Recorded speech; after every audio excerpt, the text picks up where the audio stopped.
I try to lead with a sort of hopeful message because I think a lot of people don't realize how much progress we've made on climate change. The clean energy transition is a really important part of the solution, and the transition has been happening far more rapidly than anybody thought it would.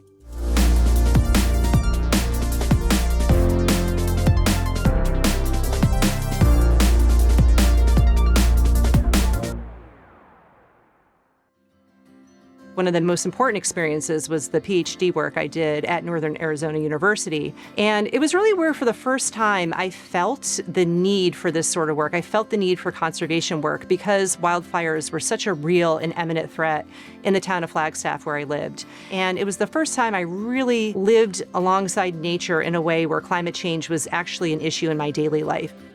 So I work on the solution side of the climate change crisis. And what I do is I work on the clean energy transition and try to think about the implications it will have to nature and to people.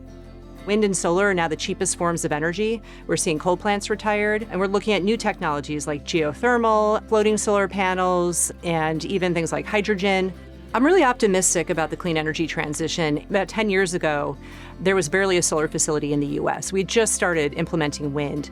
The pace of that development has occurred much more quickly than anybody anticipated, largely driven just by cost. The cost of solar and wind is much lower than our current energy sources. So economics are driving a lot of this, which means it's going to happen.